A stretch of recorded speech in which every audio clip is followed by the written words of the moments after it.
এভাবে রান্না করে দেখেন, দুর্দান্ত স্বাদ। আজকে নিয়ে এসেছি রুই মাছের দু পেঁয়াজ। প্রথমেই আমরা একটি কড়াইয়ের ভিতরে রুই মাছগুলো ভেজে নেব।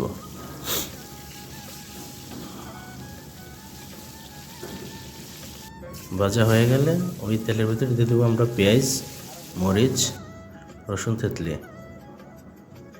একটু লাল হয়ে গেলে দিয়ে দেবো হলদি, মরিচের গুঁড়ি, জিরার গুঁড়ি, ধনিয়ার গুঁড়ি। তারপর একটু নেড়ে নেব। তারপরে দিয়ে দেবো পরিমাণ মতো লবণ। তারপরে দিয়ে দেবো অল্প একটু পানি, যেন লেগে না যায়। তারপরে নেড়ে নেব, ভালো করে মিক্স করে নেব মশলাগুলো। তারপরে দিয়ে দেবো টমেটো।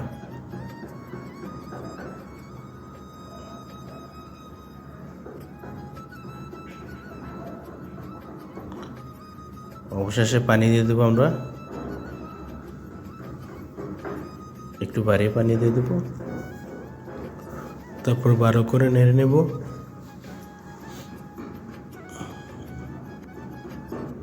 আমাদের তেল উপরে চলে আসছে, এখন আমরা রুই মাছের গুলো দিয়ে দেব, দিয়ে একটু ভালো করে নেড়ে নেব।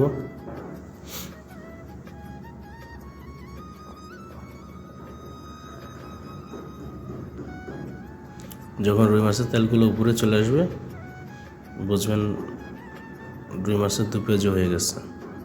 এই দেখেন, কঠিন কালার চলে আসছে আমাদের রুই মাছের। আজকে এই ছিল আজকে আমাদের রুই মাছের দু পেঁয়াজ। একবার খেলে বারবার খেতেই মনে চাইবে। এভাবে বাসায় ট্রাই করবেন, দুর্দান্ত স্বাদ।